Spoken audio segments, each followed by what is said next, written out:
11번째 묵상 요한복음의 3차선 이렇게 됐는데, 이것은 이제 마르틴 추기경께서 예수 회원이시고 또 영신수련을 잘 깊이 이해하시기 때문에 이제 영신수련의 구조로 요한복음을 쭉 이렇게 이제 그 피정으로 이끄시는 것이죠. 그래서 이제 그 영신수련의 이냐시오 로욜라의 영신수련이 총 4개 주간으로 구성이 되어져 있고, 첫 번째 주간이 죄에 대한 묵상, 그 다음에 두 번째 주간이 예수님의 공생활에 대한 것이에요. 그래서 이 예수님께서 이 사도직을 수행하는 그 사명들을 쭉 이렇게 보여주고, 그래서 두 번째 주간의 마지막에 바로 2개의 깃발, 또 이 3차선이라고 했는데 사실은 three kinds of persons, 3종류의 사람들이라서 이제 그 2개의 깃발은 어느 깃발에 쓸 것인가, 우리가 식별하는 것을 도와준다고 하면은 3부류의 사람들, 3종류의 사람들에서는 이제 식별한 것을 선택하는 것, 이제 도와주는 이제 관상이 되겠습니다. 그래서 묵상이죠. 3 유형의 사람들에 대한 묵상이 되겠습니다. 그래서 우선은 그 이냐시오 로욜라의 그 이 3부류의 사람들을 조금 요한복음의 콘텍스트에 맞게끔 살짝 이렇게 바꾸신 것 같아요. 하지만 그 기본적으로는 그 틀이 바뀌지 않았어요. 그래서 조금 이렇게 설명해 드리도록 하겠습니다. 그래서 우선은 하느님의 영광과 나의 구원, 나의 영혼 구원을 위하여 보다 나은 것을 선택하기 위해서 필요한 은혜를 하느님께 청한다. 이 지향이 있어야 돼요.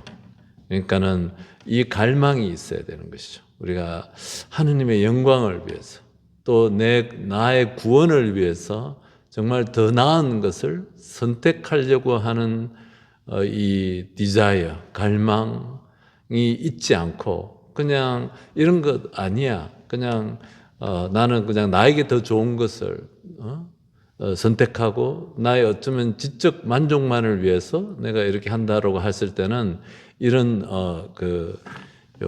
식별과 선택, 이런 문제들은 사실은 아무 의미가 없을 것 같습니다. 근데 기본적으로 하느님의 영광, 그리고 나의 구원, 이것을 위해서 정말 더 좋은 것을 이렇게 선택하는 것이죠. 이런 분별과 선택, 어쩌면 거기에는 선택에는 결단이 따르는데, 우리 아마 각자의 삶 안에서 아까 후벨도 형제님 나눠주셨던 것, 또 모니카 나눠주셨던 것 안에 이런 것들이 끊임없이 우리 삶 안에서 이렇게 일어나는 것들이죠. 정말 몇 년 동안 고민했던 그 이제 직장생활 하다가 수도회라는 것을 선택할 때 그 정말 그 심각한 분별과 식별하고, 나중에는 어느 분이 그냥 무심결에 한 말, 결단이라는 단어가 그냥 뒤통수를 뻥 때린 적이 있었던 것 같아요. 근데 그냥 결단 없이 이래야 되는데, 이렇게 좀 바꿔야 되는데, 이 악습을 버려야 되는데, 내지는 내가 하느님을 더 다가가기 위해서 이런 것도 좀 더 해야 돼, 기도 생활 좀 더 해야 되는데, 주일 미사는 빠지지 말아야 되는데, 생각만 하지 실천하는 그 결단, 내 것을 내가 애착하고 집착하는 것들, 이런 것들을 포기하지 않고 그냥 아무것도 안 하고 이렇게 가는 사람들이 많아요. 그래서 이냐시오의 그 3 부류의 사람들 안에 첫 번째 부류가 이건 옳은데, 하지만 평생 죽을 때까지 이냐시오 성인의 워딩으로 아무것도 선택하지 않는다는 거예요. 그러니까 주님을 만나고 자기 영혼을 구원하고 뭐 이렇게 원하기는 하는데 죽는 시간까지 아무 방법도 쓰지 않는 사람들, 첫 번째 부류의 사람들 이렇게 얘기를 하는 거예요. 그러니까는 늘 이렇게 마음속에는 있어. 하지만 어떤 결단도 내리지 않는 부류가 있는 것이죠. 그래서 이제 이런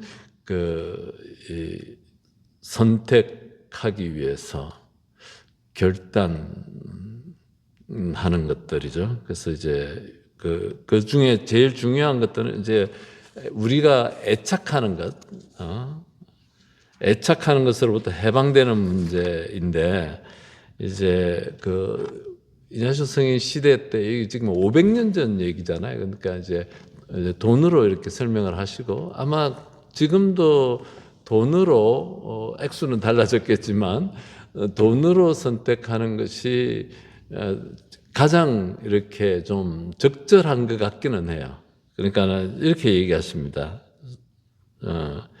우리가 이거 빼앗기면은 한이 맺히는 무언가 이것을 두고 얘기하라는 건데, 뭐 좌우간 그것이 무엇인지 모르겠어요.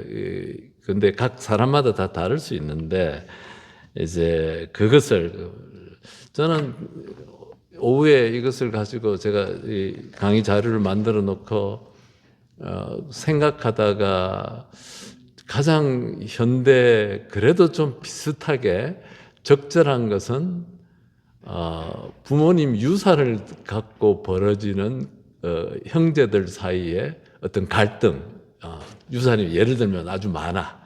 근데 그것을 갖고서 일어나는 그 갈등들이 어쩌면 가장 적합한 예가 될 수 있겠다 생각이 드는 거예요. 이거를 욕심으로 들어가서 막 그걸 하다 보면 관계가 다 깨지고 막 이러는 건데, 이것으로부터 자유롭고 그 안에서 하나님께서 원하시는 것을 선택할 수 있는 하느님의 생명을, 예수님께서 나에게 일러주시는 길을 선택할 수 있는 자유가 있느냐라는 문제가 되겠죠. 이것도 좀 조심스러운 것이 케이스 바이 케이스예요. 이게 다 상황이 다 다르기 때문에 자관 그러한 것들, 이런 애착, 집착, 나를 하나님의 원하는 것을 선택하지 못하게 하는 그 무언가를 갖고 이제 얘기를 하는 것이죠. 예, 그래서 이제 요것에 대한 세 부류의 사람들을 이제 요한복음 9장에 나오는 우리가 소위 태생소경의 이야기로 이렇게 이제 주경께서 이걸 설명을 해 주십니다. 우선은 이 태생소경이 이제 예수님께서 눈을 뜨게 하셨잖아요. 그죠? 눈을 뜨게 하셨다. 이것이 이제 사인이죠. 표지죠. 눈을 뜨게 된 것은. 근데 이것에 대해서 이 표지를 거부하는 사람들이 있다. 또 두 번째 부류의 사람들은 표지는 알았어. 저 사람이 소경이었던 사람이 눈을 떴네.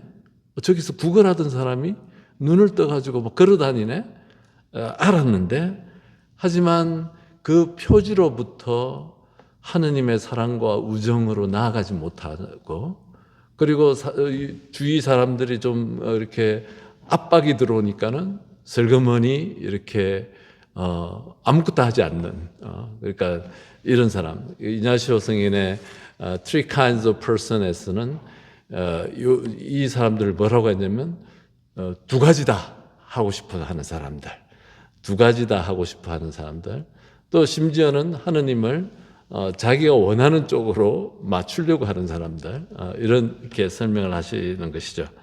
그래서 그 사람들, 그 다음에 세 번째 부류의 사람들은 예수님을 향한 결단, 그 표지를 통해서 예수님의 우정과 사랑을 내가 알아듣고 또 그걸 향해서 예수님께로 가깝게 다가가는 결단을 내리는 사람, 이 소경 본인의 이야기를 이렇게 담고 있어요. 그래서 표지에 대해서 아주 거부하는 사람, 바로 주로 바리사이파 사람들 얘기를 하고, 표지를 알았지만 휘말려 들고 싶지 않아서 그냥 어정쩡한 중간다리, 더운 것도 아니고 찬 것도 아니고 이렇게 하는 사람, 여러 사람들이 등장을 하는데, 특히 이 소경의 아버지, 이렇게 그래서 이렇게 세 부류의 사람들에 대해서 얘기를 하고 있습니다. 그래서 이제 우리가 하나하나를 조금씩 보면서 우리의 모습들도 여기에 다 담겨져 있는 것 같아요. 우리가 그것을 좀 더 잘 이렇게 바라다 보기 위한 것이죠. 네, 우선은 표지를 거부하는 사람들은 바리사이들이 주축을 이룬다. 그들은 이미 자기들이 예수에 대해 내린 판단을 고수한다. 벌써 딱 선입견이 있어. 그래서 이렇게 얘기합니다. 그는 안식일을 지키지 않았으므로 하느님에게서 온 사람이 아니요. 예수님에 대한 판단을, 태도를, 생각을 바꾸지 않는다. 그래서 표지를 거부한다. 소경이 눈을 뜬 사건, 새로운 생명이 이렇게 탄생하는, 생명이 회복되는 그 사건들 안에서 하느님의 현존을 보지 못하는 거예요. 이런 것들은 뭐 복음서 안에 여러 번 반복된다는 거 다 잘 아실 거예요. 손이 오그라든 사람 마르코복음에서 정말 이렇게 위축됐는데 그 손이 오그라든 것을 고쳤다는 그 율법만 보지 또 그 생명이 회복되어지는 하느님의 자비와 사랑은 보지 못하는 거예요. 표지를 거부하는 사람들, 바로 바리사이파 사람들이라는 거죠. 그 바리사이파 사람들은 또 이렇게도 얘기합니다. 하느님께 영광을 드리시오. 우리는 그자가 죄인임을 알고 있어. 그들은 예수님이 누구인지 이미 단정을 내려버렸어. 그 판단에 의거해서 얘기하는 거예요. 예수님에 대한 선입견,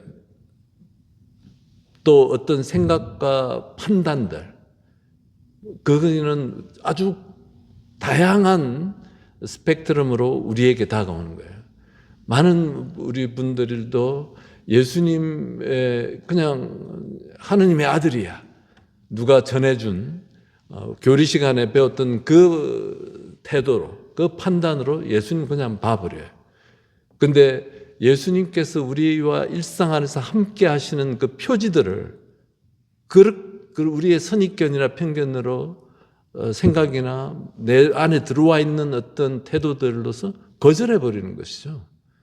살아계신 하느님은, 살아계신 그분은 우리 안에 들어와지지가 않는 거예요. 바리사이파 사람들의 태도가 그 태도다. 우리는 하느님께서 모세에게 말씀하셨다는 것을 아오. 그러나 그자가 어디에서 왔는지는 우리가 알지 못하오. 이 태도는 바로 바리사이파 사람들이 했는데, 이미 알고 있는 것으로 that's enough. No more information이에요. 예수님에 대해서 마음이 하나도 안 열리는 거예요.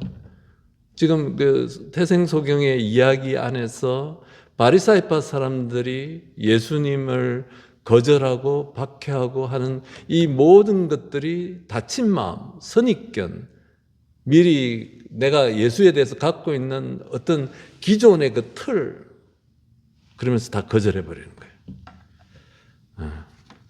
이런 거 우리한테 많이 있습니다. 가장 어려운 부분이에요. 그래서 그냥 내가 알고 있는 거 좋게, 더 이상 알고 싶지 않아. 우리 삶 안에서, 내 생활 안에서, 우리 공동체의 관계 안에서 끊임없이 일어나고 있는 하느님의 현존, 그 표지를 있는 그대로 보고 듣고 이렇게 판단할 능력을 상실해 버리는 거예요. 지금 바리사이파 사람들이 그 상태다는 거죠.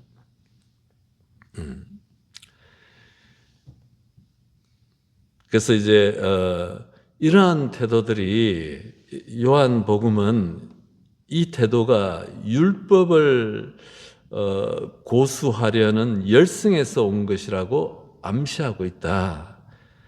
악의가 아니에요. 나쁜 뜻에서가 아니라 악을 행하려는 뜻이 아니라 율법을 고수하려고 하는 자기의 어떤 그 틀, 내가 갖고 있는 기존의 틀을 고수하려고 하는 그 틀에서 오는 것이다. 나쁜 뜻이 아닌데도 그렇게 다친 마음은, 성령께 다친 마음은, 또 일상 안에서 우리와 함께 하시는 하느님에 대해서 다친 마음은 이렇게 우리를 하느님을 거절하게 되는, 배척하게 되는 그의 삶의 형태로 나타난다는 것이죠. 이것이 애착, 소유욕, 선입견 이런 것들이다. 그래서 우리는 어떤 그 선택을 할 수 없는 거예요.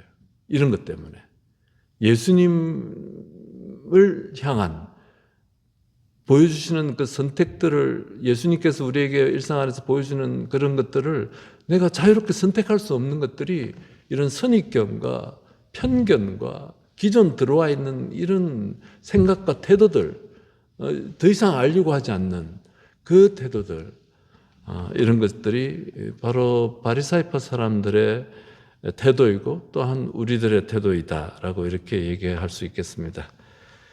그래서 저는 이런 이야기가 복음서에 바리사이파 율법학자들이 등장할 때마다 이 문제가 계속 반복되고 있어요. 계속 반복되고 있는 것이죠. 그래서 나쁜 사람들이 아닌데 왜 그렇게 되었을까? 왜 예수님의 가장 큰 적이 되었을까? 바로 이 태도들이다 하는 거죠. 예. 귀를 막고 듣지 않으려고 하고, 또 맹목적인 태도, 또 그냥 어떤 입장이나 위치에서 그냥 단단히 고정되어져 있어서 움직이지 않는다는 거예요. 그래서 예수님을 향한, 즉 하느님의 영광과 나의 영혼의 구원을 위한 어떤 선택을 할 수가 없게 된다, 이렇게 얘기하십니다. 그래서 그것이 이제 첫 번째 부류의 사람들에서 얘기를 하고, 이제 두 번째 부류는 이제 사건에 휘말려 들지 않으려는 사람들이다. 소박하고 정직한 사람들인데 보는 대로 느끼고 비교적 온건한 반응을 보이는 사람들이다. 이제 복음의 그 내용 안에서 이웃 사람들이, 그리고 그가 전에 거지였던 것을 보아온 이들은 저 사람은 앉아서 구걸하던 이가 아닌가. 이 사람들은 단순하게 그리고 구체적으로 어떤 사물, 표지를 봐. 그런데 이 표지들이 외부의 압박, 그 외부의 압박을 여러 가지로 설명하겠죠. 내가 살기 바빠가지고도 근데 깊이 들어갈 생각이 없을 수도 있겠고, 또 정말 내가 속해 있는 어떤 그룹이 그거하고 전 상관없는 그런 그룹이라든지 이렇게 되어지면은 두려움을 느끼게 되고, 혼자 외톨이, 아까 모니까 고독이라고 얘기했는데, 우리 고독 속으로, 하나님과 단둘이 있는 그 고독 속으로 들어가지 않고 늘 사람들 속에서 바쁘고 번잡하게 지내는데 즉시 뒤로 물러나게 되고 선택하지 않는 것이죠. 표지는 보지만 선택은 하지 않는다. 이러한 태도들 우리들 안에도 있을 것 같아요. 우리가 이렇게 성찰해 보면은 어떤 두려움 때문에, 어떤 여론 때문에, 사회적 압력 때문에, 또 내가 만나는 사람들 관계 때문에 어떤